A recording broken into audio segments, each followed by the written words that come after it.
What's up, everyone, and welcome to the crash course on Gen Z. A lot of you may be wondering, I hear Gen Z, it's a term that's used often, people say it, but what is it? And the truth is, we tend to think about adolescents today still as millennials, but the reality is, millennials have now been a part of student ministry culture for years. Gen Z, and there's a little bit of variation here, but for the most part, after 1994, Gen Z's come onto the scene. You could maybe stretch that to the year 2000. Different researchers view it differently, but every student ministry in our nation right now is Gen Z. There are no more millennials in student ministry. They've all graduated. In fact, most of them are finished college. Gen Z is populating college. So this current generation is Gen Z. And Gen Z have some distinctive markers. And there's an organization out there called Barna Research Group. Maybe you've heard of them. And they do like statistical studies and surveys, and they find out all this great information about different demographics and like cultural uh, groups and things like that. And they've done a study of Gen Z, and they've discovered six core generational markers about Gen Z. So, one of the questions I get often is like, man, what is Gen Z? What's distinct about Gen Z? And as I talk to parents and adults at different times, and I start to talk to them about this, a lot of dots connect. And so, real quick, crash course, here we go. I want to let you know some of the generational specific markers of Gen Z, the students that we serve right now. Number one is they are digital natives. They are screenagers. And whereas you and me were born into a culture that kind of learned technology and learned internet and learned smartphones and things like that, they didn't. They were born into it. They've grown up with it. They're natives in the digital space. And this is one of the most influential things of their worldview. In fact, this is equally as formational in this phase of life, even as the home unit is. And that's a pretty remarkable thing. Long term, the home unit is the most influential, the family. But in this phase, social media, internet, digital spaces, things like that are very influential, on par with the family. And so there's a need to understand what's going on there. And in short, the digital space, social media offers a way for them to find belonging through a way to edit their life.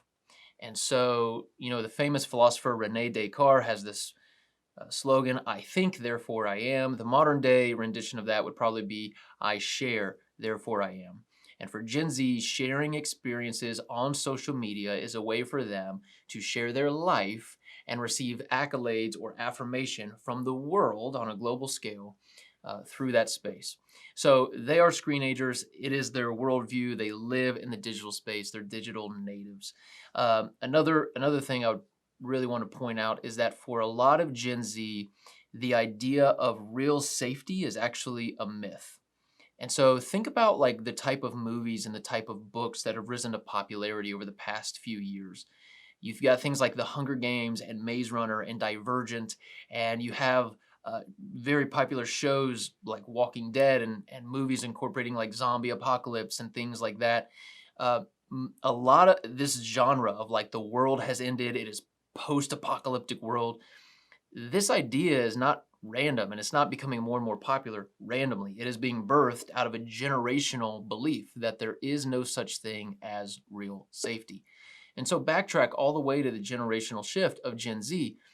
2001 was 9/11, and so they were born into a world that's been at war in the Middle East since 2001. 2008, when their cognitive awareness is really starting to function, is the Great Recession. And so they're starting to sense like home life is tense and mom and dad are fighting and money seems to be tight and I don't know what's going on there. And their whole worldview has been there's something not quite believable about true safety. It will crumble, it will fracture, something will happen. We can't buy into the fact that we're actually safe. That mixed with the heavy worldview of social media and the insecurities and comparison game and loneliness that come through that worldview both contribute to the phenomenal rise of loneliness, depression, anxiety, worry, suicide rates more than any generation ever. Gen Z is living in that world. And so those are some main contributing factors. towards Gen Z. They've got a few other ones. It is a post-Christian worldview. We've got to understand that. Safe spaces are normal. We've got to create spaces where everyone feels safe and comfortable, and we can't be offensive about anything. There's immense diversity among Gen Z, which is a great thing.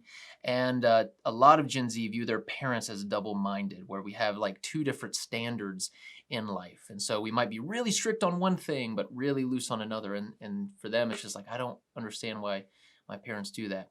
So they've got some interesting views. One of the ways to best approach Gen Z with the gospel is one of the videos we've already talked about, which is creating an atmosphere of belonging. That is what they are most desperate for, to belong in a community that accepts them and loves them, which is why, again, social media is so appealing because they get to edit their life. They get to wear the mask and present it and find likes and hearts and double taps. And so the gospel offers a reality where they can belong and find love, and they don't even have to edit their life. There's something called grace and forgiveness, and we get to invite them into the family. So this is actually a generation that is primed to be diverse like the kingdom of God, to be accepting, social justice, humanitarian efforts, serving the world, relieving a lot of worldly problems is a huge deal for Gen Z. I mean, this is a generation that cares about the world. And to introduce the gospel of belonging is part of the key of reaching this generation.